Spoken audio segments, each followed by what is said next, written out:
কয়েকটি ছোট গল্প যা আপনার জীবন পরিবর্তন করে দিতে পারে। একজন কৃষক তার জমিতে কিছু ফলের বীজ লাগালেন, আর সেই একই বীজ সে একটি কাচের পাত্রে রোপণ করলেন। কিছুদিন পর জমিতে লাগানো ফলের বীজ থেকে গাছ বের হলো, আর সেই গাছ নিজের মতো ডালপালা ছড়িয়ে বড় হতে লাগলো। কিন্তু পাত্রের গাছ ঠিক ততটুকুই বড় হলো যতটুকু জায়গা সেই পাত্রের ভেতরে ছিল। এটা কেন হলো জানেন? আমরা সবাই জানি এরকম কেন হলো। পাত্রের চার দেয়াল গাছটির জন্য বাধা হয়ে দাঁড়াচ্ছিল, আর গাছটি এই বাধা অতিক্রম করে বেড়ে উঠতে পারেনি। আমাদের সাথেও তো এমনটাই হয়, তাই না? আমরা কখনো কখনো আমাদের চিন্তার বাইরে যেতেই পারি না। আমরা আমাদের নিজের চিন্তা শক্তির ভেতরে এমনভাবে আবদ্ধ হয়ে থাকি, এর বাইরে কি আছে সেটা আমরা বুঝতেও পারি না। তাই জীবনের বড় ছোট যে কোনো সিদ্ধান্ত নেওয়ার সময়, জীবনে যে কোনো পরিবর্তন নিয়ে আসার সময় একটু হলেও চিন্তা করে দেখুন আপনি জীবনের কোন পরিস্থিতির উপর ভিত্তি করে আপনার সিদ্ধান্ত নিচ্ছেন। এটা আপনাকে মানতেই হবে যে আপনার বিশ্বাসের উপরেই আপনার জীবনের প্রাপ্তিগুলো নির্ভর করে। আমাদেরকে আমাদের চিন্তার বেড়াজাল ভেঙে ফেলতে হবে। আমাদেরকে আমাদের কমফোর্ট জোনের বাইরে বেরিয়ে আসতে হবে। আমাদের কাল্পনিক চিন্তার দেয়ালকে ভেঙে বেরিয়ে আসতে হবে। নিজের উপর একবার বিশ্বাস তো করে দেখুন। যদি আপনার নিজের উপরে, আপনার নিজের কাজের উপরে, আপনার নিজের সিলেক্টেড করা রাস্তার উপরেই নিজের বিশ্বাস না থাকে, তাহলে অন্যরা তো দূরের কথা, আপনি নিজেই নিজেকে কিভাবে সাহায্য করবেন? তার আত্মবিশ্বাস তাকে এত বেশি জোশ এনে দিয়েছিল যে তিনি নিশ্চিত ছিলেন তিনি তার মিশনে অবশ্যই জয়লাভ করবেন। তারা যাত্রা যখন শুরু করলো, অনেকটা দূর যাবার পর রাস্তায় যখন বিপদ চলে এলো, তার সঙ্গীরা ঘাবড়ে গেল। কলম্বাসকে সবাই মিলে বলল, ফিরে চলো কলম্বাস, কিছু খুঁজে পাওয়া যাবে না, আর ভালো কিছু তো হবেই না। নিজে তো ডুববেই, সাথে আমাদেরকেও ডুবিয়ে ছাড়বে। কিন্তু কলম্বাস তাদের কারো কথা কানেই নিল না, কারণ তার তো বিশ্বাস ছিল তিনি নিশ্চয়ই নতুন দুনিয়া খুঁজেই ছাড়বেন। কিন্তু হলো কি জানেন? কলম্বাস তবুও ভয় পেল না। তিনি তার গতিতেই এগিয়ে যেতে থাকলেন, কারণ তার নিজের উপরে প্রবল বিশ্বাস ছিল যে একদিন না একদিন তিনি অবশ্যই তার লক্ষ্যে পৌঁছাবেন। আর একদিন ঠিক তাই হলো। তার জাহাজের ছাদ থেকে এক টুকরো আলো দেখা দিল। তিনি চিল্লিয়ে বলতে লাগলেন, আমরা আমাদের গন্তব্যে পৌঁছে গেছি, আমরা সফল হয়েছি। তখন তার সাথীরাও তার গুণগান করতে লাগলো। আজকে তার এই সফলতা এসেছে শুধুমাত্র তার আত্মবিশ্বাসের জন্য, কঠিন পরিস্থিতিতেও নিজের উপর প্রবল আস্থা থাকার জন্য। এমনকি ৯,৯৯৯ বার চেষ্টা করেও তিনি ব্যর্থ হলেন। আমরা তো এতগুলো গুনতে গুনতেই বিরক্ত হয়ে যাব, কিন্তু তিনি হাল ছেড়ে দেননি। তিনি তার লক্ষ্য অর্জন করেই দেখিয়েছেন। কখনো কি ভেবে দেখেছেন কি এমন কারণ ছিল যার জন্য তিনি এতবার ব্যর্থ হবার পরেও বারবার এগিয়ে যাবার অনুপ্রেরণা পেয়েছিলেন? আত্মবিশ্বাস। জি, আপনি ঠিকই শুনেছেন। আত্মবিশ্বাসের জন্যই তিনি কখনো হার মানার কথা চিন্তাও করেননি। আর এতবার ব্যর্থ হবার পরেও তিনি ঠিকই একদিন বাল্ব জ্বালাতে সক্ষম হয়েছিলেন। তিনি তার লক্ষ্য পূরণ করতে পেরেছিলেন। কি হতো তিনি যদি কয়েকবার চেষ্টা করার পর হাল ছেড়ে দিতেন? তিনি কোনোদিনও সফল হতে পারতেন না। তিনি কোনোদিনও সফল হতে পারতেন না। আপনি যদি নিজের উপরে আস্থা রাখতে পারেন, তাহলে যত দেরি হোক না কেন আপনার সফলতা কেউ ঠেকিয়ে রাখতে পারবে না। এই পৃথিবীতে এমন অনেক উদাহরণ আছে যারা কঠিন থেকে কঠিনতম পরিস্থিতিতেও হার মেনে নেয়নি, নিজের উপর আস্থা হারায়নি। তাই নিজেকে প্রশ্ন করুন, আপনি নিজেই নিজের কাছ থেকে কি আশা করেন? আপনি নিজেই নিজের কাছ থেকে কি চাচ্ছেন? আপনি যেটা চাচ্ছেন সেটা নিয়ে আপনার মন আপনাকে কি বলে? আর অনেক দূর এগিয়ে যাবার পরে যদি আপনার এমন মনে হতে শুরু হয় যে আর কিছু দূর পথ এগিয়ে গেলেই হয়তো আপনি আপনার সফলতার দেখা পাবেন, তাহলে জেনে রাখুন এটাই হচ্ছে আপনার আত্মবিশ্বাস। কোনো একটা কাজ শুরু না করে আত্মবিশ্বাস অর্জন করা যায় না।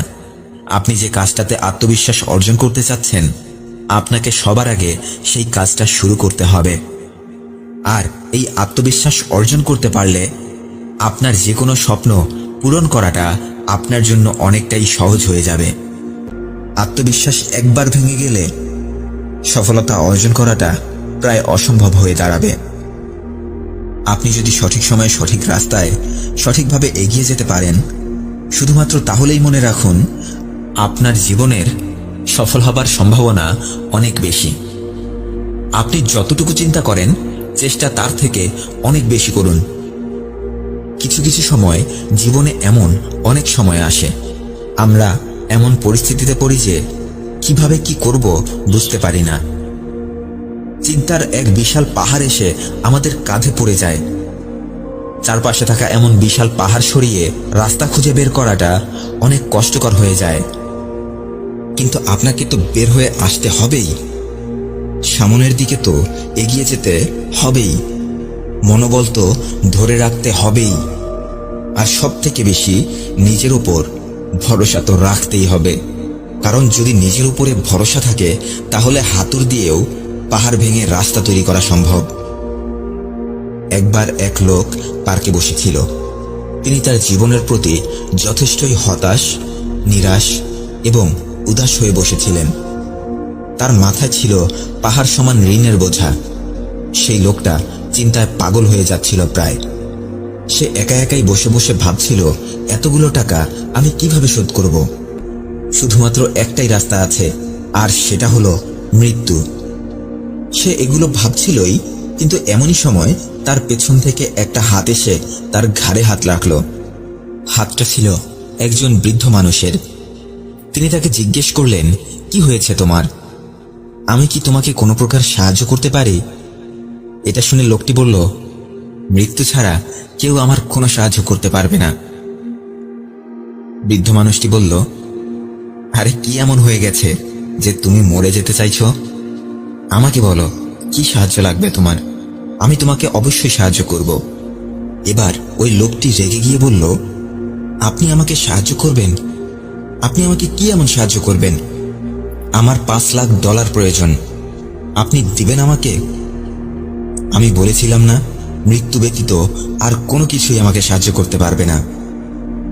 লোকটির কথা শুনে বৃদ্ধ লোকটি জোরে জোরে হাসতে লাগলেন আর বললেন, ব্যাস, শুধু এতটুকুই?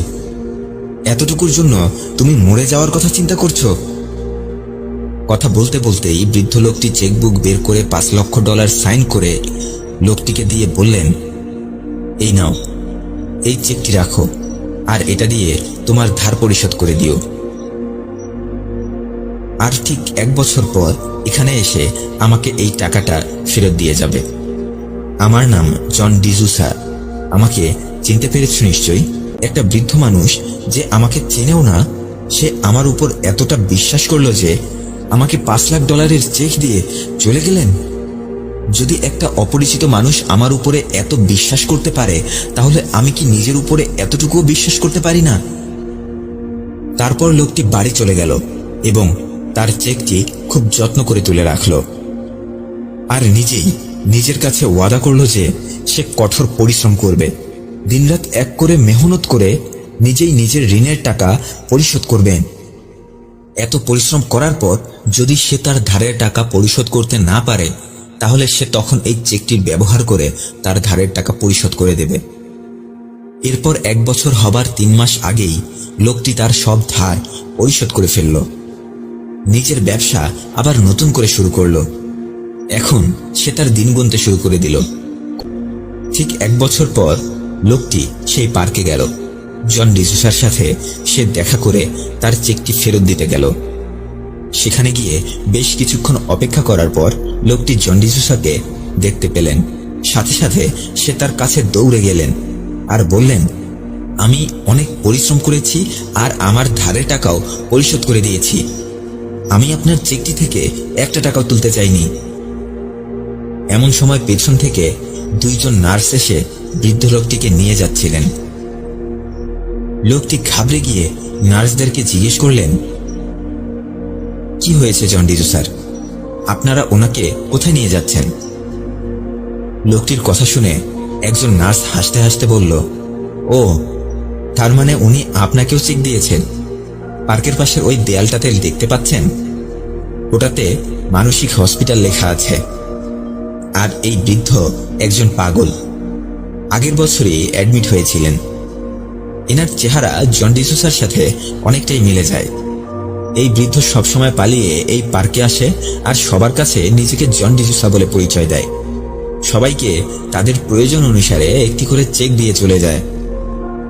এটা শোনার পর লোকটি সেখানেই দাঁড়িয়ে থাকে আর চিন্তা করে, এই চেক তো আসল নয়। তার মানে এই $5 লাখ কখনো ছিলই না আমার কাছে। তাহলে আমার কাছে কি ছিল, যার জন্য আমি আবার ঘুরে দাঁড়াতে পেরেছি? আপনারাই বলুন তো, লোকটির কাছে কি এমন জিনিস ছিল যার শক্তিতে সে ঘুরে দাঁড়াতে পেরেছে? লোকটির শক্তি ছিল তার আত্মবিশ্বাস। তিনি নিজের উপর আস্থা রেখেছেন, আর তার এই আত্মবিশ্বাসের জোরেই তার আশেপাশের সব অন্ধকার সরে গিয়ে আলোর দেখা মিলেছে। মনে রাখবেন, আমাদের যদি নিজেদের উপরেই বিশ্বাস থাকে, ডক্টর জাকির নায়েকের মতো পুরো বিশ্বে ভালোবাসা আর ঐক্যের বাণী ছড়িয়ে দিতে পারবো। শুধুমাত্র ভরসা রাখুন নিজের কর্মের উপর আর সৃষ্টিকর্তার উপর, আর তারপর আপনার স্বপ্নের দিকে ছুটে চলতে শুরু করুন। আপনাকে কেউ থামিয়ে রাখতে পারবে না। হ্যাঁ, আপনাকে কেউ থামিয়ে রাখতে পারবে না। ভালো থাকবেন। কথাগুলো ভালো লাগলে সবাইকে শেয়ার করে শোনার সুযোগ করে দেবেন। আর আমার চ্যানেলে নতুন হয়ে থাকলে আমার অন্যান্য ভিডিওগুলো দেখুন।